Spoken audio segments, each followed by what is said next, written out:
Najua umeweka malengo mazuri, najua umeweka mipango mizuri na una mikakati mizuri ambayo umekusudia kuifanikisha ndani ya mwaka huu.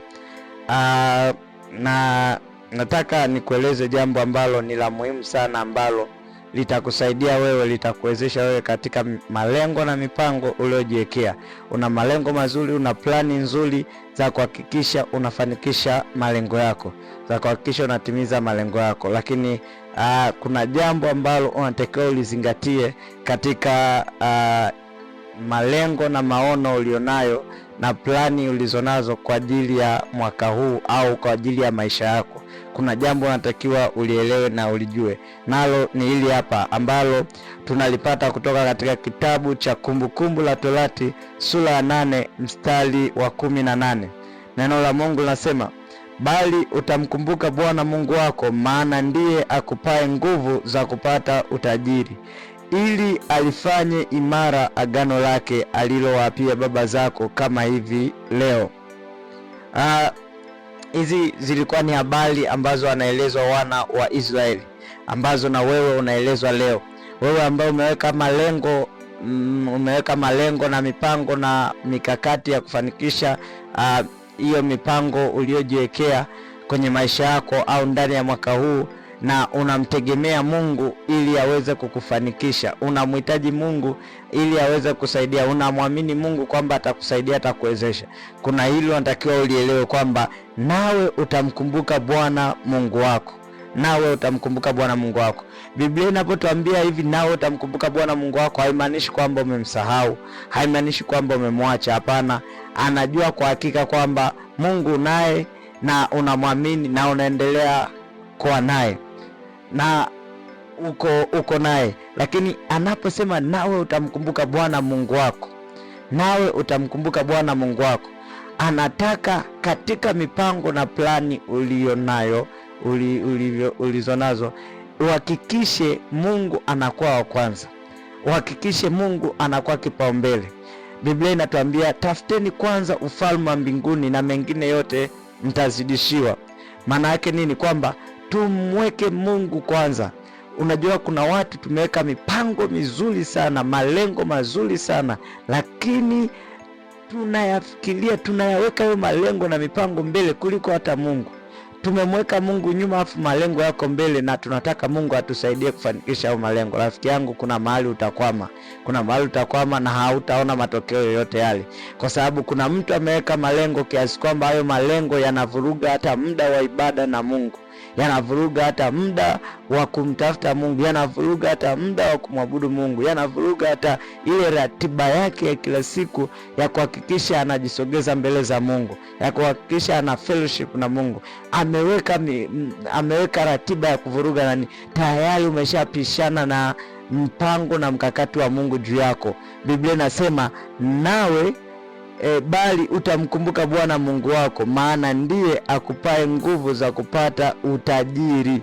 Yeye ndiye Mungu anayeweza kukupa utajiri, anayeweza kukufanikisha kwenye malengo na plani ulizonazo. Lakini imagine umeweka malengo mazuri, plani nzuri, lakini Mungu umemvurugia ule utaratibu uliokuwa nao wa kumwabudu. Ulikuwa umepanga Jumapili na kisha unaenda kanisa, lakini kwenye malengo ulionayo umeweka mpaka na ratiba inayovuruga ratiba yako ya ibada ya Jumapili, ratiba yako ya ibada ya Jumatano, ratiba yako ya maombi ya nyumbani, ratiba yako ya kusoma neno la Mungu imevurugika kwa sababu ya malengo na mipango ulionayo. Hapo ndipo mstari unakugusa kwamba nawe utamkumbuka. Maana yake wewe hujamkumbuka Mungu katika hicho unachotaka kukifanya. Umemsahau Mungu, umeweka vitu kwanza na Mungu umemweka pembeni, umemsahau Mungu. Na kuhakikishia hauwezi ukafanikiwa kwa namna hiyo, na ndio maana unaweza ukaona kila mwaka unafanya kitu kile kile hakifanikiwi, na unamwomba Mungu. Sio kwamba unamwomba, lakini kwenye vipaumbele vya namna ya kutekeleza umemweka Mungu nyuma, umemweka pembeni, umemweka wa mwisho, umemweka wa ziada, kwamba ule muda wa ziada ukipatikana nitaenda kuabudu, muda wa ziada ukipatikana nitaomba, muda wa ziada ukipatikana nitasoma neno, muda wa ziada ukipatikana nikipata muda. Na ndio maana kuna watu unaweza kaambia mbona hauji kanisani, mbona sasa hivi sikuoni ibadani, anakuambia sina muda, kwa kweli mambo yamekuwa mengi. Rafiki yangu, nakwambia unakuelekea mwisho wa siku utaharibikiwa. Kwa nini? Mungu anayekupa utajiri, Mungu anayekufanikisha umemwacha pembeni. Na ndio maana watu wengi sana unakuta wanaishia maisha ya kawaida, wanakuwa watu wa kawaida, wakati mwingine wanakuwa wamejawa na madeni mengi, wamejawa na kukosea kwingi, wamejawa na kufeli kwingi. Kwa nini? Hawajamtanguliza Mungu anayeweza kuwafanikisha katika mipango na malengo alionayo. Hawajamtanguliza yeye, wameweka vitu mbele, wameweka mipango mbele, wamemwacha yeye. Biblia inatuambia kwenye kitabu cha Mithali kwamba mtumaini Bwana kwa moyo wako wote, wala usizitegemea akili zako mwenyewe. Kwa nini? Kwa sababu Mungu ndiye anayekupa nguvu za kupata utajiri. Mungu ndiye anayekupa nguvu za kufanikisha malengo na mipango ulionayo. Kwa hiyo rafiki yangu, kama unataka kwa hakika kuona mambo yako yanafanikiwa kwa asilimia zote kulingana na vile ulivyoweka, mpe Mungu nafasi ya kwanza. Mpe Mungu nafasi ya kwanza, mpe Mungu kipaumbele, mpe Mungu nafasi ya kwanza. Hayo mengine nayo yafuate. Hata kama unaweza ukaona kama vile anavuruga na kuharibu, kwamba utafeli, utakwama, hapana, sio hivyo, haiko hivyo. Mpe Mungu nafasi ya kwanza, mpe Mungu. Unahitaji kuona mambo yako yanafanikiwa, unahitaji kuona mambo yako yanaenda vizuri, mpe Mungu nafasi ya kwanza, mpe Mungu nafasi ya kwanza. Na kama uko wewe rafiki yangu ambaye haujampokea Yesu Kristo kwa Bwana na Mwokozi wa maisha yako, nafasi iko siku ya leo, iko nafasi kwa ajili yako, ili Mungu apate kuingilia kati, apate kukupa nguvu katika malengo na mipango ulionayo, iweze kufanikiwa, uweze kufikia malengo. Wewe unayemhitaji Yesu Kristo, nitaenda kuomba na wewe, naomba unifuatishe maombi haya. Bwana Yesu, ninakushukuru kwa neema yako na upendo wako.